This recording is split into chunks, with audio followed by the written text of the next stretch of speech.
Hi hello ನಮಸ್ಕಾರ, welcome back to ಮ್ಯಾನ್ರು Cookies YouTube channel. ನಾನು ನಿಮ್ಮ ಗೌರಿ. ಹೇಗಿದ್ದೀರಾ ಎಲ್ಲರೂ ಚೆನ್ನಾಗಿದ್ದೀರಾ ಅಂತ ಅಂದ್ಕೊಂಡು ಇವತ್ತಿನ ನಾನು ವಿಡಿಯೋನ ಸ್ಟಾರ್ಟ್ ಮಾಡ್ತಾ ಇದ್ದೀನಿ. ಇವತ್ತಿನ ಸ್ಪೆಷಲ್ ಏನಪ್ಪ ಅಂತ ಹೇಳಿದರೆ ಫಿಶ್ ಫ್ರೈ ಮತ್ತು ಕೇರಳ ಸ್ಟೈಲ್ ಫಿಶ್ ಕರಿನ ಮಾಡಬೇಕು ಅಂತ. ನಾನು 1.5 ಮಂತು ಅಮ್ಮನ ಮನೇಲಿದೆ ಬೆಂಗಳೂರಲ್ಲಿ.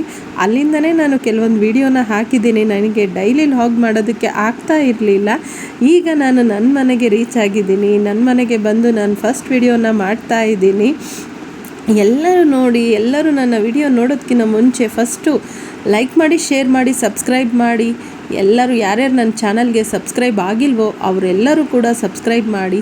ಈಗ ಮೀನು ಸಾರು ಮಾಡೋದು ಹೇಗೆ ಅಂತ ನೋಡೋಣ. ನೋಡಿ, ನಾನು ಉದ್ದಕ್ಕೆ ಈರುಳ್ಳಿನ ಹೆಚ್ಕೊಂಡಿದ್ದೀನಿ, ಹಸಿಮೆಣ್ಸಿಕಾಯಿ ಹೆಚ್ಕೊಂಡು, ಟೊಮೊಟೊ ಹೆಚ್ಕೊಂಡು ಇಟ್ಕೊಂಡಿದ್ದೀನಿ. ಈಗ ಒಂದು ಜಾರಿಗೆ ನಾನು ಸೋಪಿನ ಕಾಳನ್ನ ಸ್ವಲ್ಪ ಹಾಕಿ ನಂತರ ಕಾಯಿನ ಹೆಚ್ಚಿಟ್ಕೊಂಡಿದ್ದೆ, ಅದನ್ನು ಕೂಡ ಹಾಕ್ತಾ ಇದ್ದೀನಿ. ಇದನ್ನು ಸಣ್ಣಕ್ಕೆ ನೈಸಾಗಿ ರುಬ್ಕೊಳ್ಳೋಣ. ಈಗ ನೋಡಿ, ರುಬ್ಬಿ ರೆಡಿ ಆಗಿದೆ. ಈಗ ಫಿಶ್ ಸಾರಿಗೆ ನಾನು ಒಂದು ಪಾತ್ರೆನ ತೊಗೊಂಡಿದ್ದೀನಿ. ಅಗಲ ಇರೋ ಪಾತ್ರೆ ಮೀನು ಸಾರಿಗೆ ತುಂಬ ಒಳ್ಳೆಯದು. ಹಾಗಾಗಿ ನಾನು ಅಗಲ ಇರೋ ಪಾತ್ರೆನ ತೊಗೊಂಡಿದ್ದೀನಿ. ನಮ್ಮೂರಲ್ಲೆಲ್ಲ ಹೇಗಪ್ಪ ಅಂದರೆ, ಕೇರಳದಲ್ಲಿ ನಮ್ಮ ಮನೇಲಿ, ಅಮ್ಮನ ಮನೆಯಲ್ಲೂ ಕೂಡ ನಾವು ಮಣ್ಣಿನ ಒಂದು ಪಾತ್ರೆಯನ್ನು ಯೂಸ್ ಮಾಡ್ತೀವಿ. ಈಗ ನಾನು ಈ ಪಾತ್ರೆ, ನಮ್ಮನೇಲಿ ಇರೋದು ಈ ಪಾತ್ರೆನ ಯೂಸ್ ಮಾಡ್ತಾ ಇದ್ದೀನಿ. ಇದಕ್ಕೆ ನಾನು ಈರುಳ್ಳಿ ಹೆಚ್ಕೊಂಡಿರೋದನ್ನು ಹಾಕಿದ್ದೀನಿ, ಮತ್ತು ಹಸಿಮೆಣ್ಸಿನ್ಕಾಯಿ ಒಂದು 4 ಹೆಚ್ಕೊಂಡಿದ್ದೆ. ಹಾಗೆ ನಾನು 1-2 ಟೊಮೊಟೊನ ಹೆಚ್ಕೊಂಡಿದ್ದೆ, ಅದನ್ನು ಕೂಡ ಹಾಕಿ ಸ್ವಲ್ಪ ಕರಿಬೇವನ್ನ ಹಾಕಿ, ಅರಿಶಿನ ಪೌಡ್ರು ಸ್ವಲ್ಪ ಒಂದು ಚಿಟಿಕೆ, ಒಂದು 1/2 ಟೀ ಸ್ಪೂನಷ್ಟು, ಒಂದು 2-3 ಸ್ಪೂನಷ್ಟು ನಮಗೆ ಎಷ್ಟು ಬೇಕೋ ಅಷ್ಟು ಖಾರ, ಅಷ್ಟು ನಾನು 1-2 ಸ್ಪೂನಷ್ಟು ಖಾರ ಪುಡಿನ ಹಾಕ್ಕೊಂಡಿದ್ದೀನಿ. ಹಾಗೆ ಒಂದು 2 ಸ್ಪೂನಷ್ಟು ಧನಿಯಾ ಪೌಡ್ರನ್ನ ಹಾಕ್ಕೊಂಡು, ರುಚಿಗೆ ತಕ್ಕಷ್ಟು ಉಪ್ಪನ್ನು ಹಾಕ್ಕೊಂಡು, ಕೊಬ್ಬರಿ ಎಣ್ಣೆಯನ್ನು ಸ್ವಲ್ಪ ಹಾಕಿ ಮಿಕ್ಸ್ ಮಾಡ್ತಾ ಇದ್ದೀನಿ. ಈ ಕೊಬ್ಬರಿ ಎಣ್ಣೆ ಯಾಕಪ್ಪ ಹಾಕ್ತಾ ಇದ್ದಾರೆ ಅಂತ ಅನ್ಕೋಬೋದು, ಆದರೆ ಕೊಬ್ಬರಿ ಎಣ್ಣೆ ಹಾಕೋದ್ರಿಂದ ತುಂಬ ಟೇಸ್ಟ್ ಆಗಿರುತ್ತೆ. ಇದು ಯಾವುದೇ ರೀತಿಯ ನಿಮಗೆ ಕೊಬ್ಬರಿ ಎಣ್ಣೆ ಸ್ಮೆಲ್ಲೇ ಗೊತ್ತಾಗೋದಿಲ್ಲ. ಒಂದು ಸತಿ ನೀವು ಮಾಡಿ ನೋಡಿ, ನಿಮಗೆ ಗೊತ್ತಾಗುತ್ತೆ ಯಾವ ಥರ ಇರುತ್ತೆ ಅಂತ ಹೇಳ್ಬಿಟ್ಟು. ತುಂಬ ಚೆನ್ನಾಗಿರುತ್ತೆ, ಟೇಸ್ಟಿಯಾಗಿರುತ್ತೆ. ಇದಕ್ಕೆ ನಾನು ರುಬ್ಬಿರ್ತಕ್ಕಂಥ ಕಾಯಿನ ಇದರಲ್ಲಿ ಹಾಕ್ಕೊತಾ ಇದ್ದೀನಿ. ನಂತರ ಸ್ವಲ್ಪ ಹುಣಸೆಹಣ್ಣನ್ನ ನಾನು ನೆನೆಸಿ ಇಟ್ಟಿದ್ದೆ. ಅದನ್ನು ಹುಳಿಗೆ ನಿಮಗೆ ಎಷ್ಟು ಬೇಕಷ್ಟು, ಹುಳಿ ಜಾಸ್ತಿ ಬೇಕಂದರೆ ಜಾಸ್ತಿ ಹಾಕ್ಕೋಬೋದು, ಅಥವಾ ನೀವು ಕಡಿಮೆ ಊಟ ಮಾಡೋದಾದರೆ ಹುಳಿನ ಸ್ವಲ್ಪ ಹಾಕ್ಕೊಂಡು ಎಲ್ಲವನ್ನು ಹಾಕಿ ಮಿಕ್ಸ್ ಮಾಡಿ, ನಂತರ ನಾವು ಫಿಶ್ನ ತೊಳೆದಿಟ್ಕೊಂಡಿದ್ದೆ ನಾನು, ಆ ಫಿಶ್ನ ನಾನು ಹಾಕ್ಕೊತಾ ಇದ್ದೀನಿ. ಇದೆಲ್ಲವನ್ನು ಹಾಕಿ ನಾವು ಕುದಿಯೋದಕ್ಕೆ ಇಡೋಣ.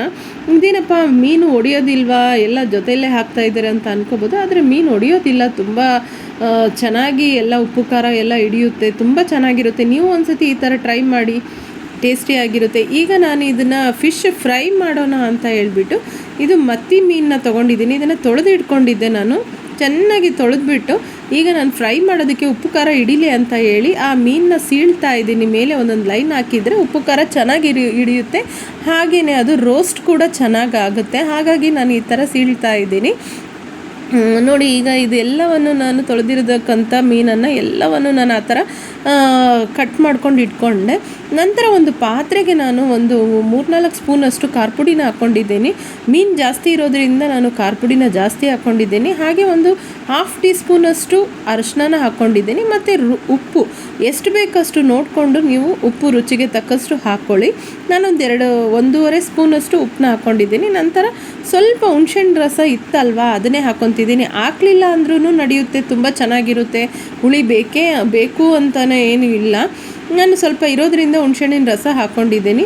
ನಂತರ ಸ್ವಲ್ಪ ಕೊಬ್ಬರಿ ಎಣ್ಣೆನೂ ಕೂಡ ಹಾಕ್ಕೊಂಡು, ಕೊಬ್ಬರಿ ಎಣ್ಣೆ ಎಲ್ಲದಕ್ಕೂ ಕೂಡ ಚೆನ್ನಾಗಿರುತ್ತೆ. ನಿಮ್ಗೆ ಆ ಥರ ಡೌಟ್ ಇದ್ದರೆ ನೀವು ಅಡುಗೆ ಮಾಡೋ ಎಣ್ಣೆನ ಕೂಡ ಯೂಸ್ ಮಾಡ್ಕೋಬೋದು. ಆದರೆ ನಾನು ಗ್ಯಾರಂಟಿ ಕೊಡ್ತಾಯಿದ್ದೀನಿ, ಒಂದು ಸತಿ ಟ್ರೈ ಮಾಡಿ. ಕೊಬ್ಬರಿ ಎಣ್ಣೆ ಹಾಕೋದ್ರಿಂದ ಯಾವುದೇ ರೀತಿಯ ಸ್ಮೆಲ್ ಆಗಲಿ, ಕೈ ಆಗಲಿ ಇರೋದಿಲ್ಲ. ಹೆಲ್ತಿಗೂ ಕೂಡ ತುಂಬಾ ಒಳ್ಳೆಯದು. ಮೀನು ಸಾರಿನಲ್ಲಿ ನೀವು ಕೊಬ್ಬರಿ ಎಣ್ಣೆ ಹಾಕಿದ್ದೀರಾ ಅಂತ ಯಾರಿಗೂ ಗೊತ್ತಾಗಲ್ಲ, ಊಟ ಮಾಡಿದರೂ ಗೊತ್ತಾಗೋದಿಲ್ಲ. ನೀವಾಗೆ ಹೇಳಿದರೆ ಗೊತ್ತಾಗುತ್ತೆ. ಸ್ವಲ್ಪ ನಾನು ಕೊಬ್ಬರಿ ಎಣ್ಣೆನ ಕೈಗೆ ಹಾಕ್ಕೊಂಡು, ಹಾಗೆ ನಾವು ಖಾರನ ಮಿಕ್ಸ್ ಮಾಡ್ತೀವಲ್ಲ, ಕೈಗೆ ಕೊಬ್ಬರಿ ಎಣ್ಣೆ ಹಾಕೋದ್ರಿಂದ ಅದು ಕೈನೂ ಕೂಡ ಉರಿಯೋದಿಲ್ಲ ಜಾಸ್ತಿ. ಈಗ ಇದೆಲ್ಲವನ್ನು ಸ್ವಲ್ಪ ನೀರು ಹಾಕ್ಕೊಂಡು ಮಿಕ್ಸ್ ಮಾಡ್ಕೊತಾ ಇದ್ದೀನಿ. ಹಾಕಿ ಮಿಕ್ಸ್ ಮಾಡಿದ ನಂತರ ನಾನು ತೊಳೆದಿರ್ತಕ್ಕಂಥ ಮೀನನ್ನು ಇದಕ್ಕೆ ಹಾಕ್ಕೊಂಡಿದ್ದೀನಿ. ನಮ್ಮ ಮನೆಯವರು 3 ಥರ ಮೀನನ್ನ ತಂದಿದ್ದರು. ಒಂದನ್ನು ನಾನು ಸಾರು ಮಾಡಿದೆ, ನಂತರ ಇನ್ನೊಂದು ಅದರಲ್ಲೇ ಸ್ವಲ್ಪ ಮೀನನ್ನ ಎತ್ತಿಟ್ಟಿದ್ದೆ, ಆಮೇಲೆ ಇನ್ನೊಂದು 2 ಥರ ಅದನ್ನು ಕಟ್ ಮಾಡಿ ತೊಳೆದಿಟ್ಟಿದ್ದೆ. ಈಗ ಇದನ್ನೆಲ್ಲ ಮಿಕ್ಸ್ ಮಾಡಿಕೊಂಡೆ. ಒಂಥರ ಮೀನನ್ನ ನಾನು ಉಪ್ಪು ಖಾರ ಹಚ್ಚಿ ಮಿಕ್ಸ್ ಮಾಡಿಡ್ತಾ ಇದ್ದೀನಿ. ಇದು ನಾವು ಮಿಕ್ಸ್ ಮಾಡೋದ್ರಿಂದ, ಸ್ವಲ್ಪ ಹೊತ್ತು ಇಡೋದ್ರಿಂದ ಉಪ್ಪು ಖಾರ ಚೆನ್ನಾಗಿ ಹಿಡಿಯುತ್ತೆ. ಈಗ ನೀವು 1 ಅವರ್ 2 ಅವರು ಈ ಥರ ಹಚ್ಚಿ ಇಡೋದ್ರಿಂದ ಆಮೇಲೆ ನೀವು ಫ್ರೈ ಮಾಡಿದರೆ ಚೆನ್ನಾಗಿ ಉಪ್ಪು ಖಾರ ಹಿಡಿಯುತ್ತೆ. ತಕ್ಷಣ ಕೂಡ ಮಾಡ್ಕೋಬೋದು, ಆದರೆ ಸ್ವಲ್ಪ ಹೊತ್ತು ಇಟ್ಟರೆ ತುಂಬ ಖಾರ ಚೆನ್ನಾಗಿ ಹಿಡಿಯುತ್ತೆ. ಬೇಕಂದರೆ ನೀವು ಫ್ರಿಜ್ನಲ್ಲೂ ಕೂಡ ಸ್ವಲ್ಪ ಹೊತ್ತು ಇಡ್ಬೋದು, ಆವಾಗ ಅದು ಚೆನ್ನಾಗಿ ಉಪ್ಪು ಖಾರ ಹಿಡಿಯುತ್ತೆ. ಈಗ ಒಂದು ಮೀನನ್ನ ಕಲಿಸಿದೆ, ಇನ್ನು ನಂತರ ಇನ್ನೊಂದು ಮೀನನ್ನ ಮತ್ತಿನೂ ಕೂಡ ಕಟ್ ಮಾಡಿದ್ದು ನಿಮಗೆ ತೋರಿಸಿದ್ನಲ್ಲ, ಆ ಮೀನು ಕೂಡ ನಾನು ಉಪ್ಪು ಖಾರ ಹಾಕಿ ಕಲಸಿ ಇಡ್ತಾ ಇದ್ದೀನಿ. ತುಂಬ ಚೆನ್ನಾಗಿರುತ್ತೆ, ನೀವು ಕೂಡ ಟ್ರೈ ಮಾಡಿ. ನಾನು ಒಂದು ಸತಿ ಲಾಸ್ಟ್ ಟೈಮ್ ಮೀನು ಸಾರು ಮಾಡೋದು ಹೇಗೆ ಅಂತ ಹೇಳ್ಬಿಟ್ಟು ನನ್ನ ಫಸ್ಟು ವಿಡಿಯೋದಲ್ಲಿ ತೋರಿಸಿದ್ದೆ ನಾನು, ಆದರೆ ಫ್ರೈ ಮಾಡೋದನ್ನು ತೋರಿಸಿರಲಿಲ್ಲ. ಇವತ್ತು ನಾನು ಫ್ರೈನೂ ಮಾಡೋದನ್ನು ತೋರಿಸ್ತಾ ಇದ್ದೀನಿ, ಸಾರನ್ನು ಕೂಡ ಯಾವ ಥರ ಮಾಡೋದು ಅಂತ ತೋರಿಸ್ತಾ ಇದ್ದೀನಿ. ಮೀನು ಸಾರು ಎಲ್ಲರಿಗೂ ಇಷ್ಟ ಆಗುತ್ತೆ, ಅದರಲ್ಲೂ ಎಸ್ಪೆಷಲಿ ಕೇರಳ ಸ್ಟೈಲ್ ಅಂದರೆ ಎಲ್ಲರೂ ಇಷ್ಟಪಟ್ಟು ತಿಂತಾರೆ. ನೋಡಿ ನೀವು ಒಂದು ಸತಿ ಟ್ರೈ ಮಾಡಿ, ಈ ಥರ ಮಾಡಿ ನೋಡಿ, ತುಂಬಾ ಟೇಸ್ಟಿಯಾಗಿ ಚೆನ್ನಾಗಿರುತ್ತೆ. ಎಲ್ಲರೂ ತುಂಬ ಇಷ್ಟಪಟ್ಟು ತಿಂತಾರೆ, ಮಕ್ಕಳು ಕೂಡ ಇಷ್ಟಪಟ್ಟು ತಿಂತಾರೆ. ನಮ್ಮ ಮನೆಯಲ್ಲಿ ಈ ಫಿಶ್ನ ಫ್ರೈ ಮಾಡಿದರೆ ಅದರ ಎಣ್ಣೆನೂ ಕೂಡ ಬಿಡೋಲ್ಲ, ಅದರಲ್ಲಿ ಎಣ್ಣೆಯಲ್ಲಿ ಉಪ್ಪು ಖಾರ ಹಿಡ್ದಿರುತ್ತಲ್ಲ, ಸ್ವಲ್ಪ ಖಾರ ಎಲ್ಲ ಬಿಟ್ಕೊಂಡಿರುತ್ತಲ್ಲ, ಆ ಖಾರನ ಎತ್ತಿಟ್ಬಿಟ್ಟು ಮಕ್ಕಳು ಬಿಸಿ ಅನ್ನಕ್ಕೆ ಹಾಕ್ಕೊಂಡು ತಿಂತಾರೆ. ತುಂಬ ಚೆನ್ನಾಗಿರುತ್ತೆ. ನೀವು ಒಂದು ಸತಿ ಟ್ರೈ ಮಾಡಿ, ಈ ಥರ ಫ್ರೈ ಮಾಡಿ, ತುಂಬಾ ಟೇಸ್ಟಿಯಾಗಿದೆ. ಈಗ ನಂದು ಫ್ರೈಗೆಲ್ಲ ನಾನು ಉಪ್ಪು ಖಾರನ ಹಚ್ಚಿ ರೆಡಿ ಮಾಡಿ ಇಟ್ಕೊಂಡೆ. ಆಲ್ಮೋಸ್ಟ್ ಒಂದು ಸಾರು ಕೂಡ ರೆಡಿಯಾಗಿದೆ ನೋಡಿ, ಕುದಿ ಬರ್ತಾ ಇದೆ ಸಾರು. ಇನ್ನೊಂದು ಸ್ವಲ್ಪ ಕುದ್ರೆ ನಾನು ಇದಕ್ಕೆ ಈರುಳ್ಳಿ ಫ್ರೈನ ಮಾಡಿ ಹಾಕ್ತೀನಿ. ನನ್ನ ಮೀನು ಸಾರು ರೆಡಿ. ತುಂಬ ಈಸಿ ಮೀನು ಸಾರು ಮಾಡೋದು, ಕಷ್ಟನೇ ಇಲ್ಲ. ಚಿಕನ್ಕಿನ್ನ ಮಟನ್ಕಿನ್ನ ಫಿಶ್ಶಿನ ಸಾರು ಮಾಡೋದೇ ತುಂಬ ಈಸಿ. ಏನಪ್ಪ ಕಷ್ಟ ಅಂದರೆ ಮೀನನ್ನ ತೊಳೆಯೋದೇ ಒಂದು ಕೆಲಸ, ದೊಡ್ಡ ಕೆಲಸ, ತುಂಬ ಹೊತ್ತಿಡಿಯುತ್ತೆ. ಅವ್ರು ಎಷ್ಟೇ ಕ್ಲೀನ್ ಮಾಡಿಕೊಟ್ರೂ ನನಗೆ ಸಮಾಧಾನ ಆಗೋದಿಲ್ಲ. ಮನೆಯಲ್ಲಿ ನೀಟಾಗಿ ಮತ್ತೆ ಇನ್ನೊಂದು ಸತಿ ಎಲ್ಲ ಕುತ್ಕೊಂಡು ತೊಳೆದ್ರೆ ಆವಾಗ ನನಗೆ ಸಮಾಧಾನ ಆಗುತ್ತೆ. ಆ ಥರ ಎಲ್ಲ ತೊಳೆಯೋದು ಅದೇ ಟೈಮ್ ಹಿಡಿಯೋದು, ಸಾರು ಮಾಡೋದೆಂತಕ್ಕೂ ಪಟ್ಪಟ ಅಂತ ಆಗಿಬಿಡುತ್ತೆ. ಈಗ ನೋಡಿ ನಾನು ಫ್ರೈ ಮಾಡ್ತಾ ಇರೋದು, ಒಂದು ಸ್ವಲ್ಪ ಹೊತ್ತು ಒಂದು 5 ನಿಮಿಷ ಬಿಟ್ಟು ನಂತರ ನಾನು ಅದನ್ನು ತಿರುಗಿಸಿ ಹಾಕಿದೆ. ಎಷ್ಟು ಬೇಗ ಮೀನು ಫ್ರೈನೂ ಕೂಡ ರೆಡಿ ಆಯಿತು.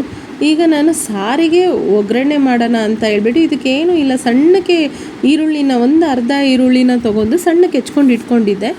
ಈಗ ಸಾಂಬಾರು ಈರುಳ್ಳಿ ಇದ್ದರೆ ಕೂಡ ಅದನ್ನು ಕೂಡ ತುಂಬ ಟೇಸ್ಟಿ, ಅದನ್ನು ನೀವು ಒಗ್ಗರಣೆಗೆ ಹಾಕ್ಕೋಬೋದು. ಅದಿಲ್ಲ ಅಂದರೆ ದೊಡ್ಡ ಈರುಳ್ಳಿನ ಸಣ್ಣಕ್ಕೆ ಹೆಚ್ಕೊಂಡು ಕೊಬ್ಬರಿ ಎಣ್ಣೆಯಲ್ಲಿ ಅಥವಾ ನೀವು ಅಡುಗೆ ಮಾಡುವಂಥ ಆ ಎಣ್ಣೆಯಲ್ಲಿನೂ ಫ್ರೈ ಮಾಡಿಕೊಂಡು ಸಾರು ಮೇಲೆ ಹಾಕಿದರೆ ಸಾಕು. ಅದು ಕೆಂಪಗಾಗೋ ಥರ ಹುರ್ಕೋಬೇಕು, ಆವಾಗ ಚೆನ್ನಾಗಿರುತ್ತೆ. ಆ ಸ್ಮೆಲ್, ಈರುಳ್ಳಿ ಸ್ಮೆಲ್ ಇದೆಯಲ್ಲ, ತುಂಬ ಚೆನ್ನಾಗಿರುತ್ತೆ, ಘಮ ಘಮ ಅಂತ ಬರುತ್ತೆ ವಾಸನೆ. ನಾನು ಸಾಂಬಾರು ಈರುಳ್ಳಿ ಇರಲಿಲ್ಲ, ನಮ್ಮ ಕಡೆ ಎಲ್ಲ ಜಾಸ್ತಿ ಸಾಂಬಾರು ಈರುಳ್ಳಿನೇ ಬಳಸೋದು, ಅದು ಹೆಲ್ತಿಗೂ ಕೂಡ ತುಂಬ ಒಳ್ಳೆಯದು. ಈ ದೊಡ್ಡ ಈರುಳ್ಳಿ ಯಾರೂ ಜಾಸ್ತಿ ಯೂಸ್ ಮಾಡಲ್ಲ. ನೋಡಿ ಈ ಥರ ರೆಡ್ ಕಲರ್, ಗೋಲ್ಡನ್ ಕಲರ್ ಬರೋ ತನಕನೂ ಫ್ರೈ ಮಾಡಿಕೊಂಡು ನಾನು ಸಾರಿನಲ್ಲಿ ಹಾಕಿದೆ ಅದನ್ನು, ಅಷ್ಟೇ, ಅದು ಸಾರು ರೆಡಿ ಆಗಿಬಿಡ್ತು. ಅದೇನು ಕೆಲಸ ಇಲ್ಲ. ಈಗ ಮೀನು ಇರೋದನ್ನೆಲ್ಲ ನಾನು ಫ್ರೈ ಮಾಡ್ಕೊಂಡ್ಬಿಟ್ಟೆ. ಮಕ್ಕಳಿಗೆ ತುಂಬ ಇಷ್ಟ ಫಿಶ್ ಫ್ರೈ ಅಂತ ಹೇಳಿದರೆ, ಹಾಗೆ ಕುತ್ಕೊಂಡು ತಿಂತಾರೆ. ಹಾಗಾಗಿ ನಾನು ಜಾಸ್ತಿ ಫ್ರೈ ಮಾಡಿ ಸಾರ್ಕಿನ್ನ ಜಾಸ್ತಿ, ಸಾರಲ್ಲಿರೋ ಫಿಶ್ಗಿನ್ನ ಜಾಸ್ತಿ ಫ್ರೈನಲ್ಲಿರೋ ಫಿಶ್ನ ತುಂಬ ಇಷ್ಟಪಡ್ತಾರೆ. ಸಾರಲ್ಲಿನೂ ಕೂಡ ತುಂಬ ಚೆನ್ನಾಗಿರುತ್ತೆ. ಇವತ್ತಿನಕಿನ್ನ ನೀವು ನಾಳೆ ಸಾರನ್ನ ಊಟ ಮಾಡಿದರೆ ಇನ್ನೂ ಟೇಸ್ಟಿ. ಇವತ್ತನ್ನ ರೆಡಿ ಮಾಡಿಬಿಟ್ಟು ನಾಳೆ ತಿನ್ಬೋದು, ಅಥವಾ ಬೆಳಗ್ಗೆ ನೀವು ಸಾರನ್ನ ರೆಡಿ ಮಾಡಿ ರಾತ್ರಿ ತಿಂದರೆ ಅದು ಕುದ್ದು ತುಂಬ ಟೇಸ್ಟಿಯಾಗಿರುತ್ತೆ. ಇವತ್ತು ಮಾಡೋ ಸಾರು, ಮೀನು ಸಾರು ಮಾತ್ರ ನಾಳೆ ಊಟ ಮಾಡೋದ್ರಲ್ಲಿ ಅದ್ರ ಟೇಸ್ಟೇ ಬೇರೆ, ತುಂಬಾ ಚೆನ್ನಾಗಿರುತ್ತೆ. ನೀವು ಒಂದು ಸತಿ ಟ್ರೈ ಮಾಡಿ ಹೇಗಿದೆ ಅಂತ ಹೇಳ್ಬಿಟ್ಟು ಕಮೆಂಟ್ ಮಾಡಿ. ನಾನು ಇದನ್ನು ಸಣ್ಣಕ್ಕಿ ರೈಸ್ನ ಮಾಡಿದ್ದೀನಿ, ಕುಚ್ಚಲಕ್ಕಿ ರೈಸ್ನಲ್ಲೂ ಕೂಡ ಮಾಡ್ಬೋದು. ಯಾವ ಥರ ಇದೆ ಅಂತ ಕಮೆಂಟ್ ಮಾಡಿ.